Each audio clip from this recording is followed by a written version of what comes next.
Bismillahirrahmanirrahim. Para muhibbin rahimakumullah. Wa'alam anna bil khalwati fawaidah, ketahuilah bahwasanya pada khalwat itu banyak faidahnya. Kita mengasingkan diri, kada umpat perkumpulan-perkumpulan, kada umpat partai, kada umpat handil, kada umpat arisan, kada umpat itu banyak faidahnya.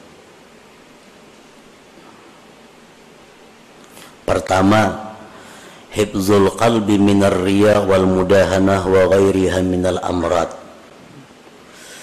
Pertama, faidahnya kita mengasingkan diri itu terpelihara hati daripada riya.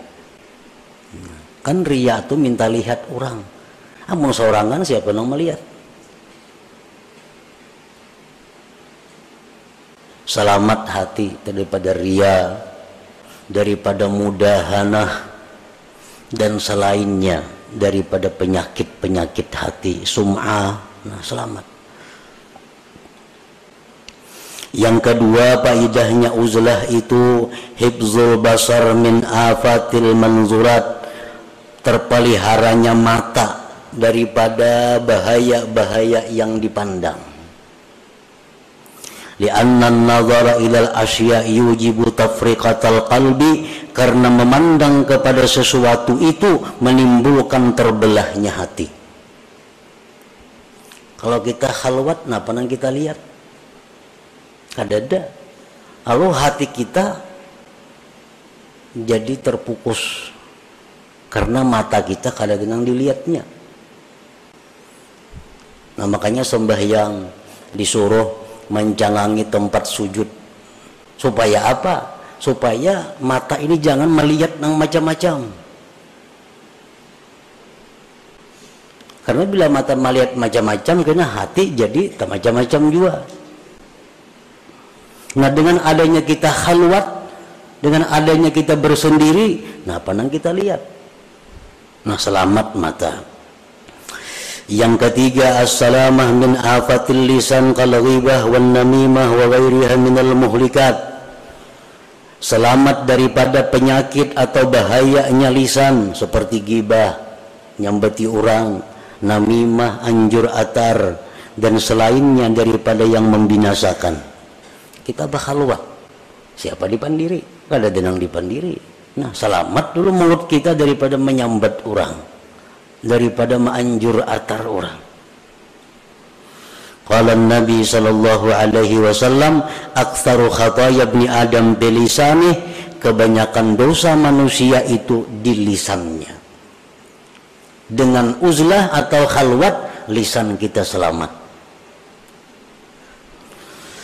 Yang keempat, keuntungannya kita menyendiri, as-salamatu min suhbatil asrar, kita selamat daripada bersahabat dengan orang-orang jahat. Orang-orang jahat ini contohnya orang-orang yang ahli riba, itu orang-orang jahat. Orang-orang peminum, orang-orang jahat. Orang-orang rentenir, orang-orang jahat. Orang-orang zalim, orang-orang jahat. Ahli zina itu orang-orang jahat. Nah, bila kita menyendiri, kita kada tagaul lawan itu. Tapi amun kita bagaul, nah bisa kemungkinan kita bersahabat dengan mereka itu. Lianna sohbatahum fasadun azim bidinih, karena bersahabat dengan orang-orang yang jahat itu kerusakan yang besar pada agama kita. Kalau kita ini akrab lawan orang penzina, itu agama kita rusak. Akrab dengan orang yang katuju riba, agama kita rusak. Akrab dengan orang zalim, agama kita rusak. Akrab dengan pejabat yang korupsi, agama kita rusak. Tanpa kita sadari.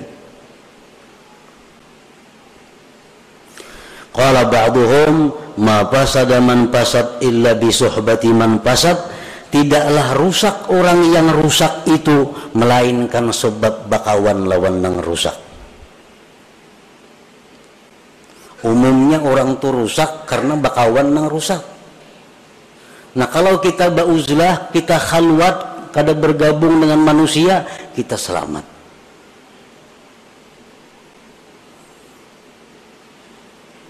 Orang-orang yang dimasukkan dalam asrar, kelompok orang-orang jahat, itu pandangan matanya itu bisa menularkan kejahatan kepada kita.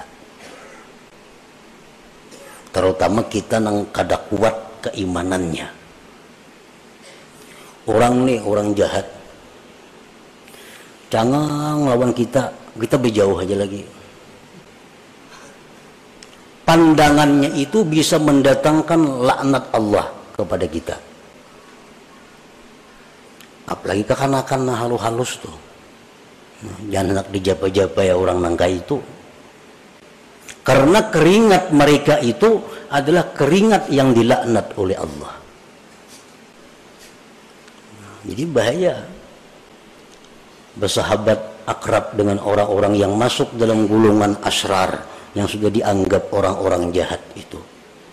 Pandangan matanya bisa merusak agama kita, apalagi sentuhannya maginnya lagi, apalagi memakai bekas pakaiannya maginnya lagi, minjam kendaraannya bahaya lagi. Jadi semua kejahatan, maka sesuatu yang terkait dengannya adalah membahayakan agama kita. Nah sebaliknya sama dengan orang-orang saleh, orang-orang yang dicintai Allah. Pandangan mereka itu mendatangkan rahmat. Keringat mereka, keringat mendatangkan rahmat.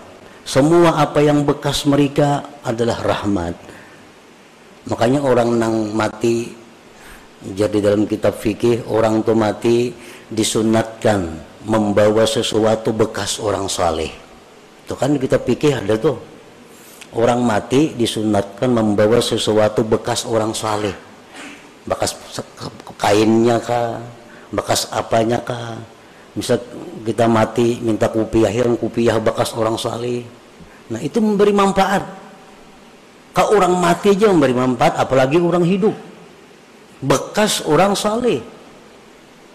Nah demikian sebaliknya orang-orang jahat pun demikian.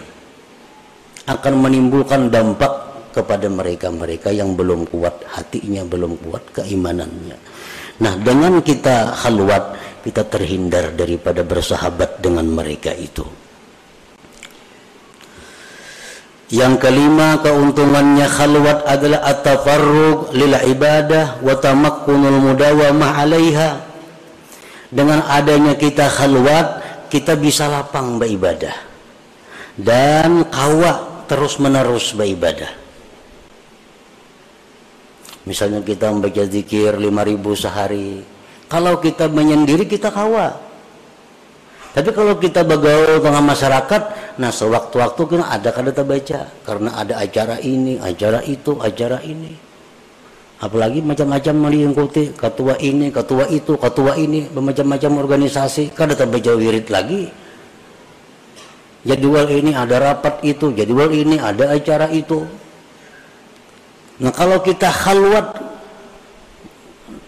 bisa ibadah kita tuh mudawamah, bisa terus-menerus. Ibadah yang mudawamah itulah yang dicintai oleh Allah Subhanahu wa taala walaupun sedikit. Yang keenam, faedahnya kita khalwat siyanatu nafsihi wa dinihi minal khusumat. Dengan adanya kita khalwat, diri kita, agama kita terpelihara daripada pertengkaran-pertengkaran.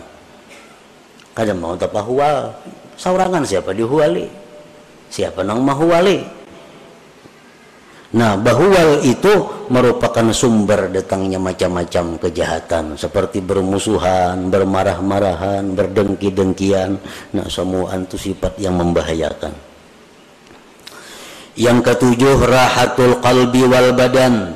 Dengan adanya khalwat menyendiri itu, hati kita lapang, badan kita pun lapang.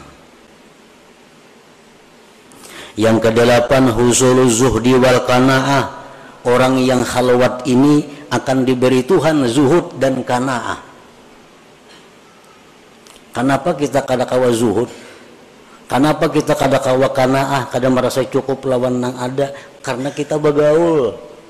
Melihat orang makai ini hendak nukar lu behimat mencari duit.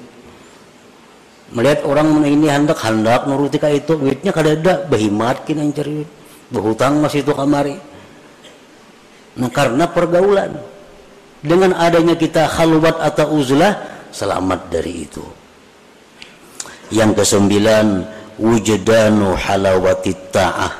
Nah, didapatnya manis taat. Nah, ini yang penting. Kita khalwat itu, kita menyendiri itu beribadah jadinya manis. Beribadah tuh nyaman.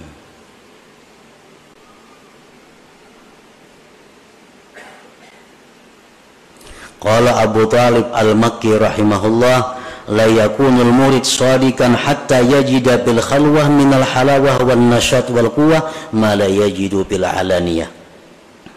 Tidaklah seseorang murid itu benar sehingga dia mendapati di dalam khalwat itu manis dan rajin kuat ibadah, sesuatu yang tidak ia temukan di tengah orang banyak.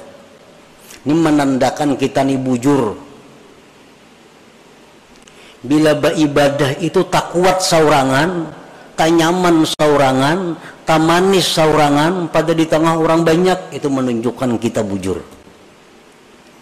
Tetapi bila mana kita saurangan menguliat, kulir, di tengah orang banyak rajin, menunjukkan kita munafik ngarannya. Di tengah orang banyak, perajinnya beribadah. Bila saurangan, sajus saja kada sanggup membaca Quran. Di tengah orang banyak 2 juz sanggup. Dalam kamar saurangan kada kawa. Nah, ini menunjukkan ada sifat munafik di dalam hati.